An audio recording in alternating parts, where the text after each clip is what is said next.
இப்ப ராமன் தயாராகணும் இல்லையா? ராமனும் போர்க்கோலம் கொண்டு அந்த ராவணனை எதிர்க்கணும்.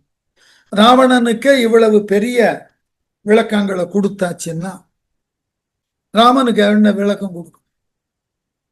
என்ன இருந்தாலும் கதாநாயகன் அவனு கொஞ்சம் பெருமையா சொல்லணுமா வேண்டாமா? அதாவது ராவணனுக்காவது தேர் இருக்கு, ராமனுக்கு தேரெல்லாம் கிடையாது. பின்னாடி இந்திரன் தேர் அனுப்ப போறான், அது வேற விஷயம். இப்போ தேர் கிடையாது. அதனால பார்த்தான், இவ்வளவு பெரிய தேர்ல ராவணன் வரும்போது ராமன் தரையில நின்று போர் செய்யலாமா? இல்ல எவ்வளவு நேரம் தான் அனுமன் தோல்ல நின்று போர் செய்வது? ஆகவே நடக்கிறது நடக்கட்டும் அப்படின்னு இந்திரன் தன் தேரை கொடுத்து அனுப்பிச்சான். போ, மாதலியிடம் சொல்லி, இந்திரன் நீ தேர் எடுத்துட்டு போ. இந்த தேரை எடுத்துட்டு போன்னு சொல்றதுக்கு இந்திரனுக்கு பயம். ஏனென்றால் ராவணனிடம் தோர்த்தவன் இந்திரன். இப்ப போய் ராமனுக்கு தன் தேரை கொடுக்கறதுக்கு இந்திரனாகவே முன் வந்தான்னா ராவணன் ஒரு காலம் இந்த போர்க்களத்துல ஜெயிச்சுட்டான்னா இந்திரன் பாடு திண்டார். அவன் தடுமாறும் பொழுது பார்த்தார் சிவபெருமான், இந்திரனுடைய தேரை இவரே எடுத்து அனுப்பிச்சுட்டார். போ, ராமன் கிட்ட போ. மாதலிக்கு சிவபெருமான் ஆணையிட்டார், போ இந்திரனது தேர் பாகனே மாதலியே, இந்திரனது தேரை எடுத்து கொண்டு நீ ராமனுக்கு உதவ போ. அந்த தேர் கீழே இறங்கின உடனே முதல்ல இவனுக்கு பயம். ராமனுக்கு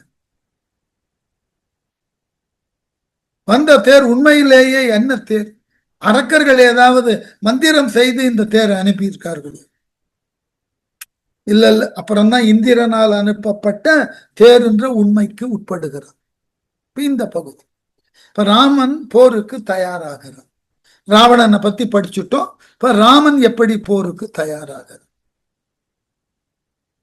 தொழும் கையோடு வாய்க்குழறி மெய்முறை துளங்கி விழுந்து கவிசேனை இடு பூசல் மிக விண்ணோர் அழுது படுபால் அமளி அஞ்சல் என அந்நாள் எழுந்தபடியே கடிது எழுந்தனன் ராமன். முறையே தொழும் கையோடு ராவணன் வருவதைக் கண்டு அஞ்சின வானவர்கள் ராமனை நோக்கி வணங்கிய கைகளோடு வந்தார்களாம், காப்பாற்று.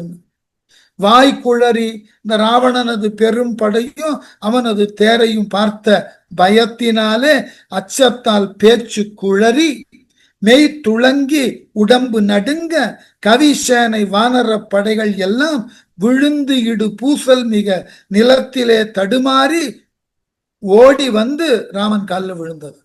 ராமன் அந்த ஆரவாரத்தை கேட்ட ராமன் விண்ணோர் அழுந்து படு பால் அமளி அந்நாள். முன்பொரு காலத்துல தேவர்கள் துன்பத்தில் அழுந்திய பொழுது எழுந்த ஆரவாரத்தை கேட்ட திருப்பார்கடலில் இருந்து எழுந்த நாரணனை போல அஞ்சல் என எழுந்தபடியே தேவர்களை பார்த்து அஞ்சாதீர்கள் என்று அபயம் தந்து எழுந்தது போல ராமன் நாரணன் அம்சம்னு குறிப்பு. எழுந்தது போல என்ன செய்தான்? எழுந்தபடி கடிது எழுந்தான். அன்றைக்கு தேவர்களை காக்க பார்க்கடலில் இருந்து விரைவாக எழுந்தவனை போல இந்த வானரர்களினுடைய பயத்தை போக்க ராமன் விருட்டென்று எழுந்தான். இதுதான் ஒரு தலைவனுடைய செயல். தன்னுடைய மக்களுக்கு வாய் மூலமாக நீங்கள் வீரத்தை ஊட்டுவது, அவர்களை சமாதானப்படுத்துவதெல்லாம் கொஞ்சம் கஷ்டம். அவர்கள் முன்னாடி நீங்கள் செய்யக்கூடிய அந்த நடை உடை பாவனை இருக்குல்ல, அதுதான் அவர்களுக்கு ஒரு பெரிய இன்ஸ்பிரேஷன். அதை மறக்கக்கூடாது. அதாவது வேடிக்கையா சொல்லுவேன், கொஞ்சம் பார்த்தீர்கள்னா தெரியும். திரைப்படத்துல இருந்து சொல்லக்கூடிய காட்சி தான், வேறு வழியில சட்டுன்னு அதுதான் ஞாபகத்துக்கு வருது. ஒரு படத்துல எதிர்நிலை நாயகன் வில்லன் தன் தகப்பனாற்ற சொல்லுவான், ஒரு அமைச்சர், பாருங்க எப்பொழுதும் எல்லாரை காட்டிலும் ஒரு 6 அடி தலையை தூக்கி நிமிர்ந்து பாருங்க, எவ்வளவு பெரிய நகைச்சுவையை சொன்னாலும் அப்படி இதழ் மட்டும் பிரியிற அளவுக்கு தான் சிரிக்கும். மூன்றாவது, எதை சொல்லுகின்ற பொழுதும் நிதானமாக பேசும். அப்பொழுதுதான் உங்கள் மீது ஒரு அச்சம் ஏற்படும். உங்களை அணுகுவதற்கு எல்லோரும் கவலையோடு வரும். இதெல்லாம் இந்த நிர்வாகத்துல இருக்கக்கூடியவர்கள் பின்பற்றக்கூடிய நிலை. உங்களுக்கு வாய்ப்பு இருந்ததுன்னா ஹிட்லரினுடைய வரலாற்றை படித்து பாருங்கள், தெரியும். ஹிட்லர் பெரிய உயரம் கிடையாது. அவரினுடைய அறை எப்படி இருக்கும்னா, அவருடைய அலுவலக அறை ஒரு 40 அடி நீளம் 40 அடி அகலம் உண்டானதாகிய ஒரு பெரிய சதுர அறை. அந்த சதுர அறையில டயகனலா அறையினுடைய கதவு இருக்கும் ஒரு பாயிண்ட்ல. அதனுடைய இறுதி பாயிண்ட்ல இவர் ஒரு சின்ன டேபிள போட்டுக்கொண்டு ஒரு நாற்காலியை போட்டுக்கொண்டு அமர்ந்திருப்பார். அவர் யாரையாவது அழைத்தாலோ, யாரேனும் ஒருவர் அவரை பார்க்க சென்றாலோ, நீங்க அந்த கதவு கிட்ட போய் நிற்கின்ற பொழுது அவர்கள் மொழியில உள்ளே வரலாம்ன்ற குரல் தான் வரும்.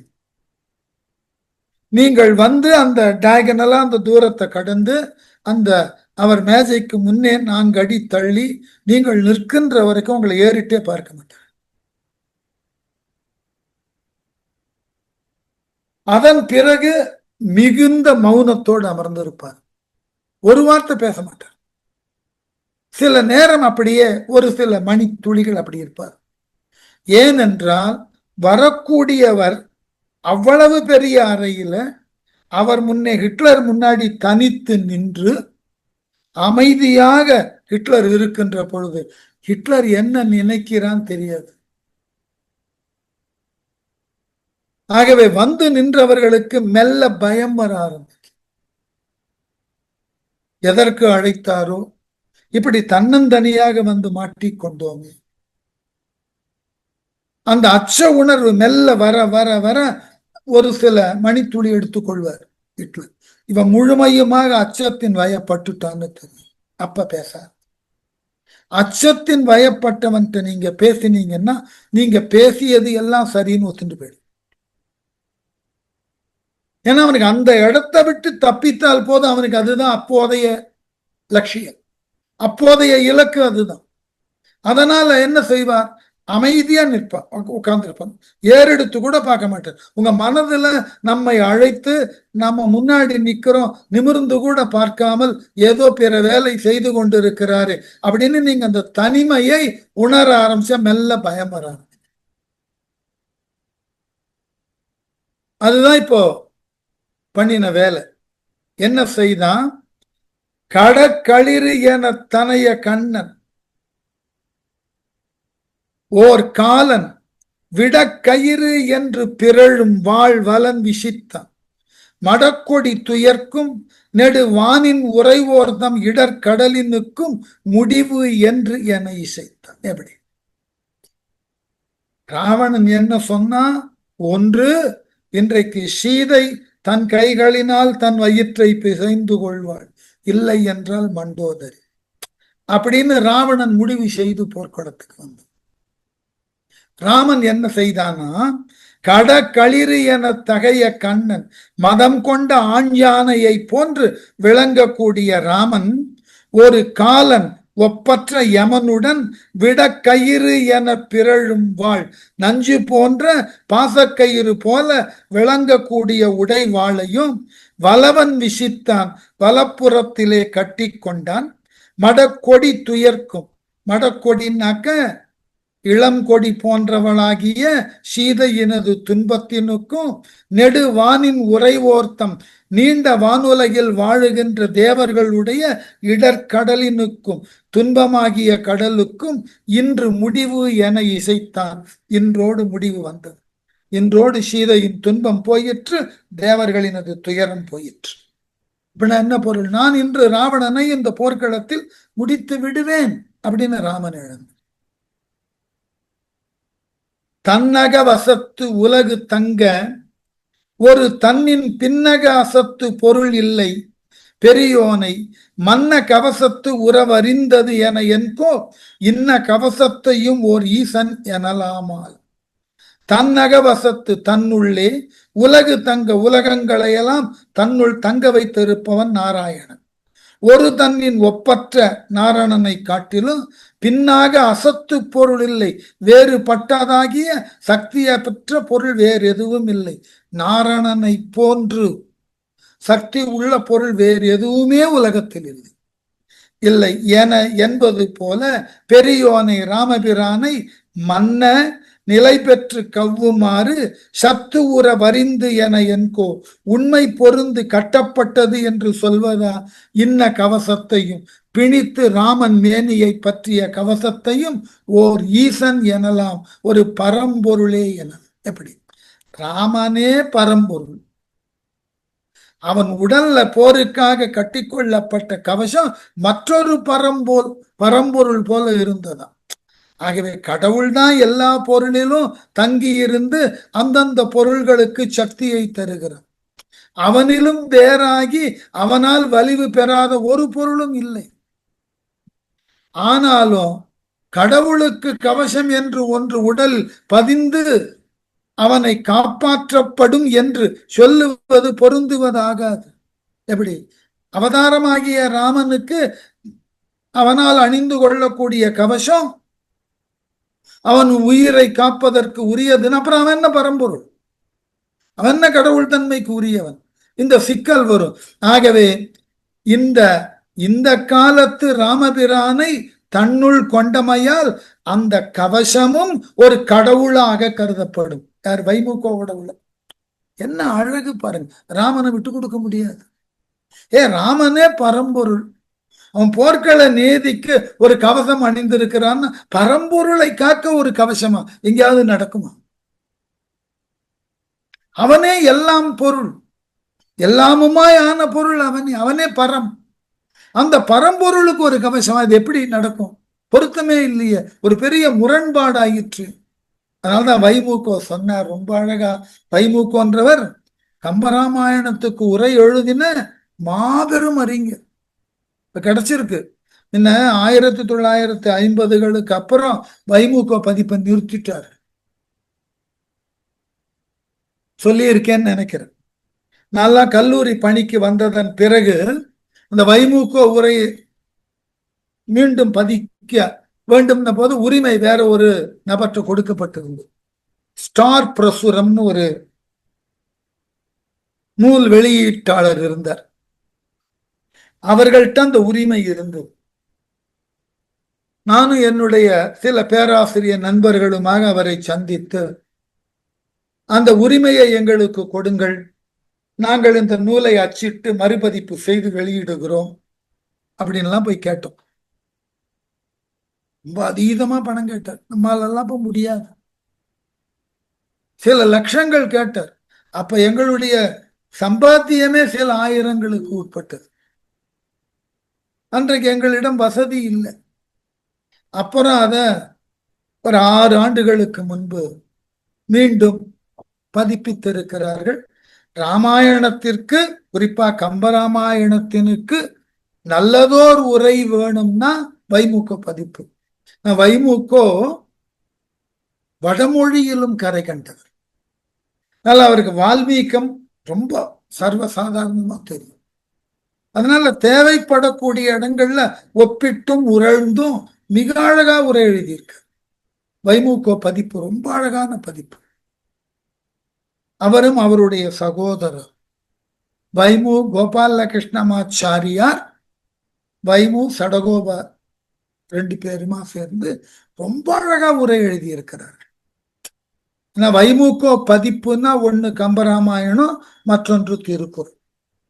திருக்குறளினுடைய வைமுக பதிப்பு அசாத்தியமானது. அதை கொஞ்சம் லகு பண்ணி கீவாஜா உரை எழுதினார். அதனால ஒரு இலக்கியத்தினுக்கு உண்டான தரம் எவ்வளவு உயர்ந்ததாக மாற்றப்படும்னா அதற்கு உரை எழுதின அறிஞர்களை ஒட்டி. அதனால இந்த இடத்துல வைமுக தன்னுடைய புலமையை அழகா காமிச்சிருக்காரு பாருங்க. தெய்வத்துக்கு ஏதியா கவசம்? ராமன் தெய்வாம்சம் உடையவன், அவனுக்கு ஏது கவசம்? ஆகவே தெய்வத்தன்மை உடைய ராமனுக்கு ஒரு கவசம் அணியப்பட்டதுன்னா அவன் தெய்வத்தன்மை மேலேயே சந்தேகம் வந்து பொருந்தாது. அதனால என்ன செய்தாரா, அந்த கவசத்தையும் ஒரு கடவுள் போல கருதி, ஒரு கடவுள் இன்னொரு கடவுளோட ஒன்றியது அப்படி எடுத்துக்கோ, இப்படி பொருள் புரிஞ்சுக்கோன்னார். என்ன அழகு பாருங்க. இது மற்றைய வீரர்களுக்கு அணியக்கூடிய கவசம் போல ராமனுடைய தெய்வத்தன்மை கேள்விக்குறியாயிடும். ஆகவே தெய்வத்தன்மை உடைய ராமனுக்கு இந்த கவசம் ஒரு தெய்வத்தன்மை உடையதாக இருந்ததாக வைத்துக்கொள், முடிஞ்சு போச்சு. சொல்லிட்டோ ராமன் என்னெல்லாம் செய்தான்? புட்டிலோடு கோதைகள் புழுங்கி எரி கூற்றின் அட்டில் எனலாய மலர் அங்கையில் அடக்கி கட்டி உலகின் பொருள் என கரையில் வாழி வட்டில் புறம் வைத்து அயல் வயங்குற வரிந்தான். கூற்றின் யமதர்மனை போல புழுங்கல் எரி அட்டில் எனலாம், நன்றாக எரிகின்ற அடுப்பு என்று சொல்லத்தக்க அங்கையின் அழகிய கரங்களிலே புட்டிலோடு கோதைகள் விரல் உரையும் கைகளை, விரல் உரை ஏற்கனவே சொல்லியிருக்கேன், இந்த தோல்ல விரலுக்கு கிளவுஸ் போட்டுப்பாரு. என்ன வெறும் கையால் இப்படி நாண இழுத்தோம்னா கையா இருக்கு. அதனால அந்த விரல்ல தோல் கவசம் இட்டு நாண இழுக்கவும் இந்த கையில தோல் கவசம் போட்டிருப்பார்கள். இழுக்கப்பட்ட நான் அம்பினை விடுகின்ற பொழுது தன் பழைய நிலைக்கு போகும், இந்த கையில உரசி கொண்டு இப்ப கை தோலை கிழிச்சு. ஆகவே கையுறை அணிய பெற்ற விரல் உரைகளையும் கை உரைகளையும் அடக்கி கட்டி முற்றிலுமாக மறையும்படி கட்டி கொண்டு உலகின் பொருள் என உலகத்தில் உள்ள எல்லா பொருள்களையும் எதுக்குள்ள அடங்குமா? அவனுடைய அம்பரா துணியில் அடங்குமா. எப்படி முதல்ல உங்களுக்கு எல்லாம் இந்த கணிப்பொறி வந்த பொழுது பாத்தீங்கன்னா இந்த பிளாப்பி டிஸ்க் வந்தது. அதுல குறிப்பிட்ட அளவுதான் பதிவு செய்ய முடியும். அதுக்கப்புறம் சிடி டிஸ்க் வந்தது. அதற்கப்புறம் பென் டிரைவ்ஸ் வந்தது. அதற்கப்புறம் ஹார்ட் டிரைவ்ஸ் வந்தது. ஒவ்வொன்றுத்துக்கும் ஒவ்வொரு அளவு, அதுக்கு மேல அதுல பதிவு செய்ய முடியாது. இப்போ ஹார்ட் டிரைவ்ஸ்ல வந்திருக்கிறது, டிஸ்க்ல, ஹார்ட் டிஸ்க்ல கிட்டத்தட்ட பல டெராபைட்ஸ் வந்தாச்சு. அது போல இன்றைக்கு கணினிகள்ல பில்டின் ஸ்பேஸ் 2 டெராபைட் உண்டான கணினி எல்லாம் கூட இருக்கு. இவை எதற்குன்னா இந்த பென்டிரைவ்ல 8 ஜிபின்னு போட்டிருப்பான், 64 ஜிபி இருக்கு, 124 இந்த மாதிரி. முயன்று கொண்டு இருக்கிறார்கள், வந்ததான்னு தெரியல, ஒரு பென்டிரைவ்லயே ஒரு டெராபைட்டை கொண்டு வர. ஒரு டெராபைட்டுக்கு உண்டான ஹார்ட் டிஸ்க் உங்களுக்கு இருக்குன்னா உங்களுடைய வாழ்நாளில், உங்க வாழ்நாள் குறைந்தது ஒரு 80 ஆண்டுன்னு வச்சு, நீங்கள் ஒரு 10 ஆண்டுல இருந்து படிப்பதாக நம்புவோம். இந்த 70 ஆண்டுகள்ல உங்களால் படிக்கப்பட்ட எல்லா விதமான புத்தகங்களும், பாட புத்தகங்கள், ஆய்வு புத்தகங்கள், கதை புத்தகங்கள், காமிக்ஸ், என்ன பண்ணா இருக்கு, அத்துணை புத்தகங்களையும் ஒரு ஹார்ட் டிரைவுக்குள்ள அடைக்கணும். உலகத்துல இருக்கக்கூடிய எல்லா பொருள்களையும் தன்னுள், எதுக்குதான் அந்த டெராபைட்டுக்கு சொந்தம். உங்கள் வாழ்நாள்ல நீங்கள் படிக்கக்கூடிய, பார்த்த, படிக்க வேண்டிய என்றெல்லாம் வகை பிரித்து கொண்டிருக்கக்கூடிய எல்லா நூல்களையும் ஒரு டெராபைட்டுக்குள்ள அடைக்கணும். இன்னைக்கு அதுதான் தொழில்நுட்பத்தின் புரட்சி. அதை விட வைசாக்கில் கூகுள் நிறுவனம் ஒரு டேட்டா பேஸ உருவாக்குறாங்க இல்லையா, அதுல உலகில் உள்ள மாந்தர்கள் அனைவரினுடைய அத்துணை விதமான குறிப்புகளையும் உள்ளடக்கும். தொலைபேசி எண், அவர்களினுடைய வலைதளம், இது மாதிரியான ஏன்னா அந்த டேட்டா பேஸ உருவாக்கும் போது அது கடுமையான வெப்பத்தை வெளியிடும். அந்த வெப்பத்திலிருந்து அந்த டேட்டா பேஸ காப்பாற்றுவதற்கு மிக அதிக அளவில் நீர் தேவைப்படும். வைசாக் என்ன ஆகும் தெரியாது. ஒரு கடற்கரை பட்டினம்ன்ற நம்பிக்கை.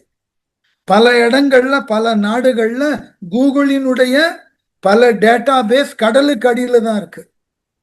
ஏனென்றால் அவ்வளவு குளிர்ந்த நீர்ல இருந்தாதான் அந்த டேட்டா பேஸ் ஃபங்க்ஷன் ஆகும். இல்லை என்றால் அது உருவாக்கக்கூடிய வெப்பம் அது சேகரிக்கப்பட்ட இடத்தை வெடித்து சிதற வச்சிடும். நீங்க கொஞ்சம் அப்படி செய்திகளை சேகரிச்சால் தெரியும். இந்த மாதிரி ஒரு டேட்டா பேஸ பண்றேன்னு தான் ஆப்பிரிக்க நாட்டில் போய் ஆரம்பிச்சு அந்த நாட்டில் கடுமையான நீர்ப்பஞ்சம் ஏற்பட்டு விட்டது. அந்த நாடு இவங்களை வெளியே போக சொல்லி இருக்கு. இது ஒரு பெரிய ஆபத்து. அதனால இதை ஏன் சொல்லுகிறேன்னா, ராமனது வில்லிடும் புட்டில், அதாவது அம்பரா தூணி, உலகத்துல இருக்கக்கூடிய எல்லா பொருளையும் அந்த அம்பரா துணிக்குள்ள வச்சுள்ளாங்க.